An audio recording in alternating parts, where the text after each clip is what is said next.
They found the camera buried in the dirt, still recording, its lens cracked, its audio warped by static. The last frame showed a man standing in the woods, staring directly at the lens, smiling wide, even though he'd been buried 6 days earlier. No one dared cross into Black Hollow after sundown. The forest loomed at the edge of the town like a gaping maw, its twisted trees tangled like clutching hands. People spoke in hushed tones about those who had gone in and never come out. Teenagers looking for thrills, hunters chasing deer, even an entire search party once. But Ivy Madison wasn't like the others. 28, a freelance documentary filmmaker with a taste for the forbidden and forgotten. Ivy had grown up hearing the stories. She had returned to her hometown only to bury her father, but the hollow called to her like a wound that hadn't healed. She received a letter 3 days after the funeral. No return address, just a note. They're still in there. Film it. Share the truth, or they'll come for you next. Inside the envelope, a Polaroid. 5 people standing in the hollow. One was her father. He had vanished for 2 days before being found dead in his study, an expression of frozen terror etched onto his face.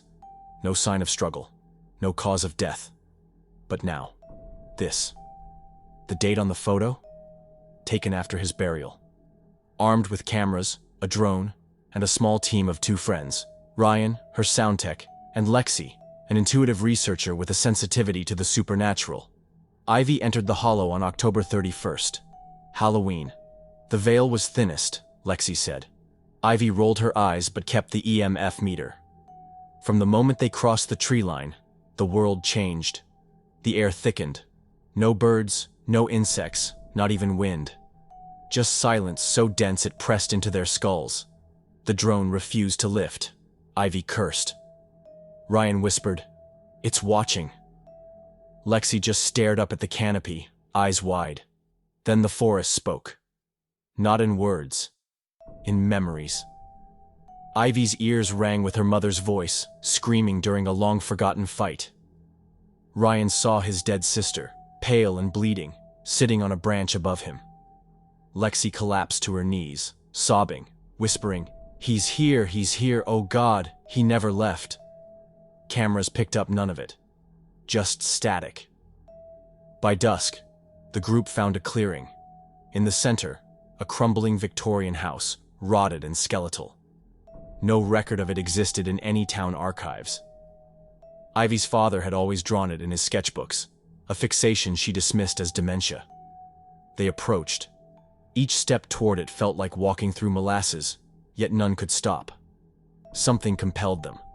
A pull behind their eyes, an itch beneath the skin. The door creaked open for them, though no wind blew.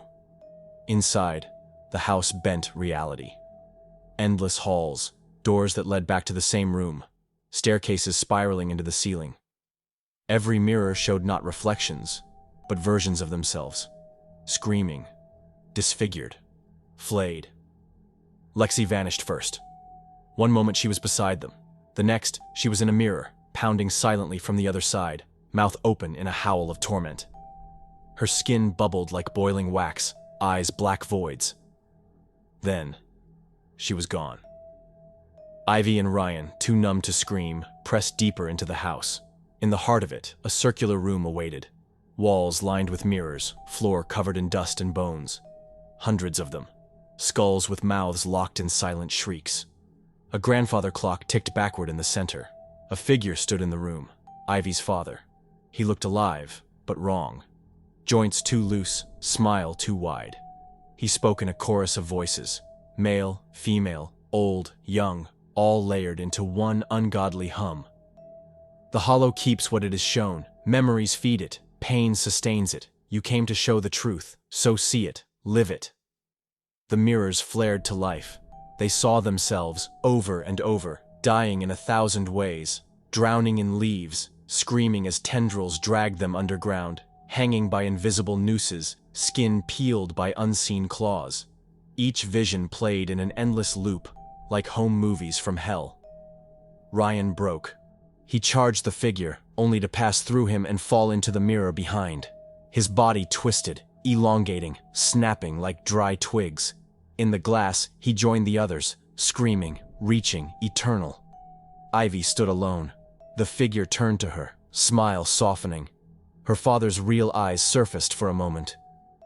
"You can leave, but only if you bring them more. Feed the hollow, film its hunger, show the world, let them believe, let them come." She collapsed, sobbing. "I won't." The figure tilted its head. "You already have." He pointed to the corner. Her camera light was blinking, recording. And behind her, a door. One she hadn't seen before. Sunlight glowed behind it. Ivy returned home alone. She never spoke of what happened. She edited the footage, posted it online as a found footage horror doc. Viewers thought it brilliant, realistic, terrifying, viral in days. Then people began to vanish. Fans of the video, obsessives, those who claimed they saw something in the mirrors. Police couldn't trace them. Some were last seen heading toward forests near their homes. Ivy knew the truth. Each viewer, each scream, each drop of belief fed the hollow. It was no longer just in her hometown. It had branched out. It whispered in trees, reflected in puddles, showed up in dreams, and Ivy kept filming, because they promised, if she stopped, they'd drag her back. The screen you're watching now. Look closely at the reflection. Is that your room? That flicker in the corner. Was that a face? Congratulations. You watched. You fed it. You heard the hollow. Now it hears you too. The end. But not for you. In the remote village of Eldergrove, nestled deep within the mist-laden moors of northern England, tales of the hollowing have been whispered for generations. An ancient curse, a malevolent presence, and a series of unexplained disappearances have shrouded the village in perpetual dread. Dr. Eliza Thornton, a renowned anthropologist from London, arrives in Eldergrove to investigate the folklore surrounding the hollowing. Drawn by the enigmatic tales and the recent vanishing of a local child, she seeks to uncover the truth behind the legends. Eldergrove is a place where time seems to stand still. Cobblestone streets wind through clusters of thatched cottages, and the air is thick with the scent of damp earth and decaying leaves. The villagers are wary, their eyes filled with suspicion and fear. According to legend, the hollowing is a spectral entity that emerges from the fog every decade to claim a soul. It is said to be the remnant of a druidic priest who was cursed for betraying his order. The entity is believed to hollow out its victims, leaving behind lifeless husks. As Eliza delves deeper into the village's history, the fog grows denser, and the nights become increasingly oppressive. She begins to experience vivid nightmares and hears whispers echoing through the mist. Eliza uncovers an ancient manuscript hidden within the church's crypt. The text details a ritual to summon and bind the hollowing, involving blood sacrifices and forbidden incantations. She realizes that the villagers may have been complicit in maintaining the curse. Determined to end the cycle, Eliza confronts the village elders. They confess to performing the ritual every decade to protect the village, offering a chosen child to appease the hollowing. Horrified, Eliza vows to stop the ritual and save the missing child. Eliza prepares to perform a counter-ritual to banish the hollowing. As the fog thickens and the entity approaches, she recites the incantations, drawing upon ancient symbols and her own blood to complete the rite. The fog dissipates, and the hollowing vanishes. The missing child is found, unconscious but alive. The villagers, freed from the curse, begin to rebuild their lives. Eliza returns to London, forever changed by her experiences.